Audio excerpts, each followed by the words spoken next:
Check it out. It's your man with the plan, the host with the most, the mighty J.O.E. Back with another episode of In the Days of Hip Hop. Just want to touch on a couple things today, and I'm gonna kick it off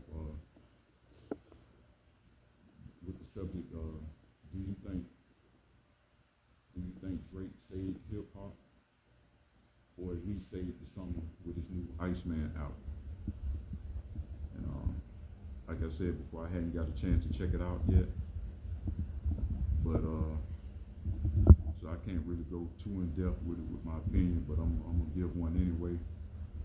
Eventually, I'm gonna take a listen to it. But I think it's a real stretch talking about he saved hip hop. Now I'm not gonna go with that one, but even with did he save some? I don't know, because I look at it like this.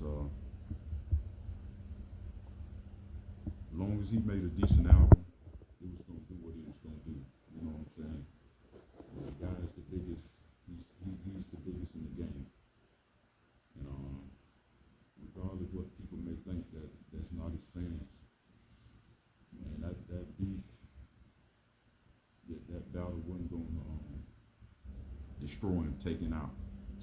Even with the other rappers taking shots at him, man. You know, at the end of the day, both artists benefited big time from that battle. You know, Kendrick did it just right. He followed it up with an album. Got invited to the Super Bowl, performed at the Super Bowl halftime, and then went on a major tour. And Drake ended up, they released, him and Party Next Door released a collab album, Sexy Songs for You, or some of that nature. If I'm wrong, someone correct me. He had a big song on that, I think called Nokia or something like that. And I think he did some touring too. And I'm quite sure also working on this Iceman album, which he had like this. He was strategic. Had like this big rollout for it. I think in his hometown, and then not only delivering one album, but delivered three. I guess they say to fulfill this obligation with UMG, what have you. So yeah, but like I say, you knew the man. He was gonna move some units regardless, man. Because he's to me more of a. He's not only does he rap, but he kind of crossed over. He's a pop artist also. So you know, if he could make a song to satisfy both worlds, man, you already know, like he usually does, it was gonna do what it was gonna do. It was gonna be big. You know, he got a lot of followers, man. So you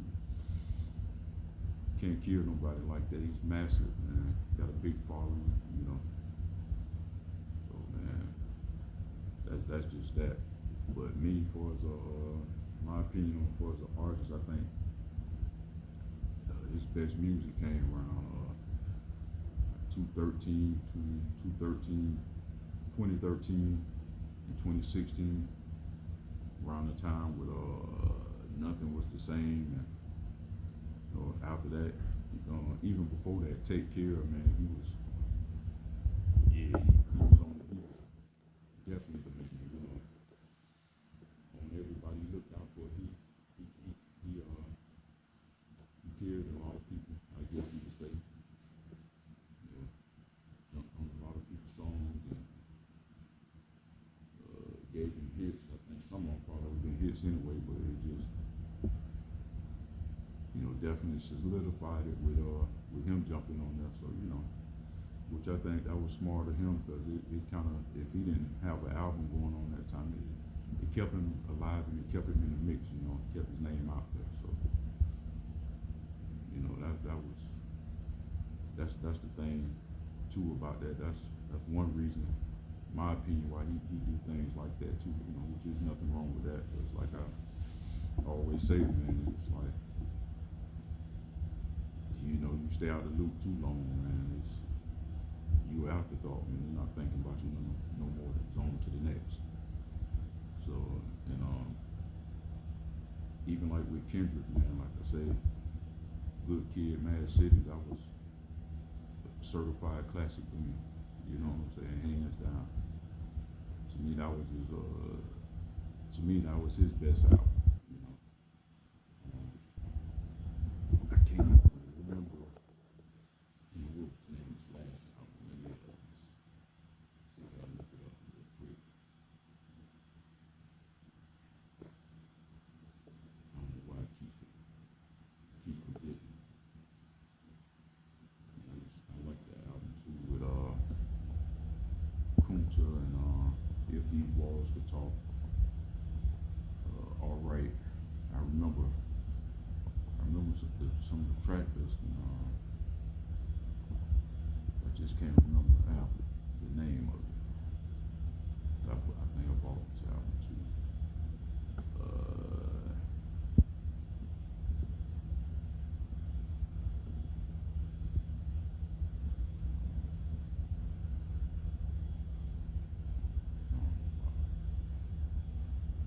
Yeah, The Pimple Butterfly. My bad. Sorry about that. But yeah, and I think then he came back with Damn and Mr. Rare and the Big Steppers and this last one, DMX. But I think his best time is like 2012, 2015. Yeah. And Damn was a good album too. I think that was probably one of his better selling albums next to Good Kid, Mad City. But yeah, like I said, I think both of these guys done peaked. I mean, I think they done made their best projects. Not knocking them, but at the same time, man, kudos to them because they done been around for a while. You know, he made Section 80 in what, 2011.